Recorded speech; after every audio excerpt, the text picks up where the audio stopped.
Assalamualaikum warahmatullahi wabarakatuh. Perkenalkan nama saya Garis Nugroho, NIM 114210098 dari kelas Sistem Informasi Lingkungan C, di mana pada hari ini saya akan menjelaskan mengenai prinsip interpretasi citra dan pola spektral.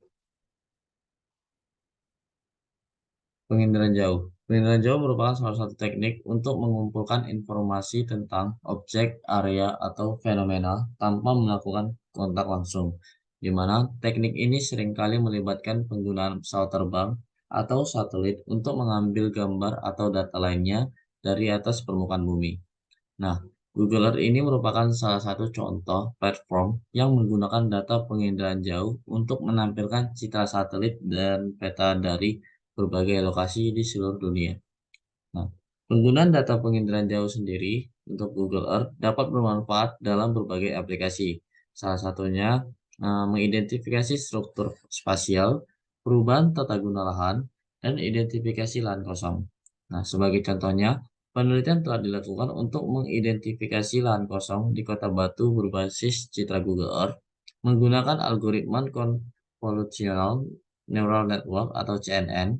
Kemudian selain itu, data penginderaan jauh dari Google Earth juga digunakan untuk melihat perkembangan urban form dengan membandingkan citra dari waktu ke waktu, seperti yang dilakukan dalam sebuah penelitian yang mengidentifikasi struktur spasial menggunakan data spasial Google Earth dan Google Maps. Nah, adapun citra satelit, di mana citra satelit sendiri merupakan gambar atau data yang dihasilkan oleh satelit yang mengorbit bumi. Nah, citra ini dapat berupa gambar visual, termal, atau lainnya yang direkam oleh sensor-sensor yang terdapat pada satelit.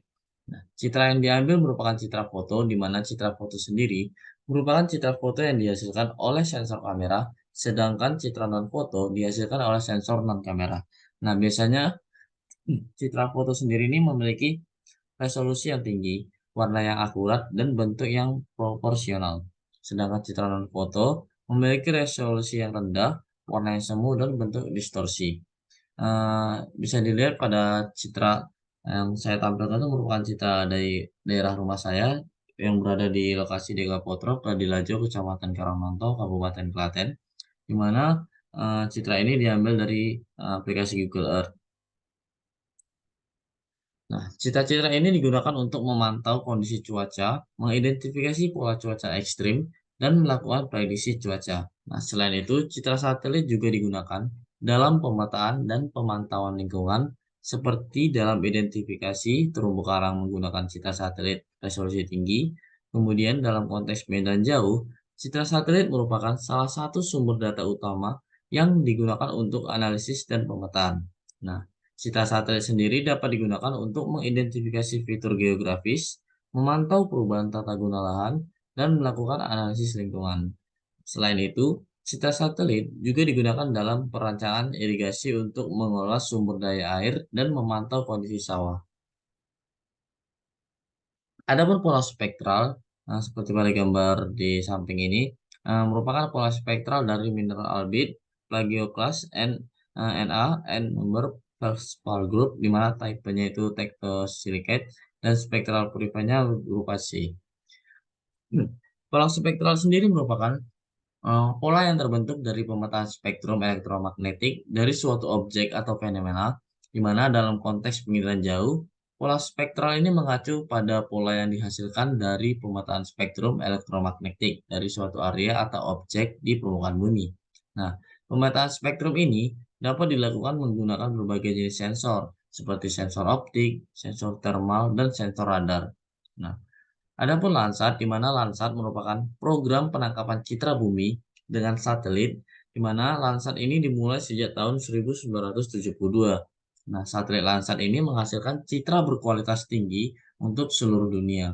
Dengan interval pengulangan pengamatan setiap 16 hari, citra Landsat ini digunakan dalam berbagai aplikasi, salah satunya pemetaan penutupan lahan, kemudian pemetaan geologi, pemetaan suhu permukaan laut, dan analisis lingkungan.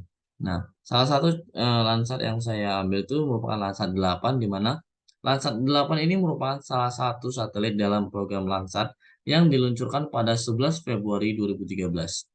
Nah, satelit ini dilengkapi dengan dua sensor, yaitu sensor operasional land imager atau OLI dan thermal infrared sensor atau TIRS yang menyediakan citra dengan resolusi spasial 30 meter di mana mencakup visible, NIR, and SWIR, di mana 100 meter berupa thermal dan 15 meter berupa pankromatik.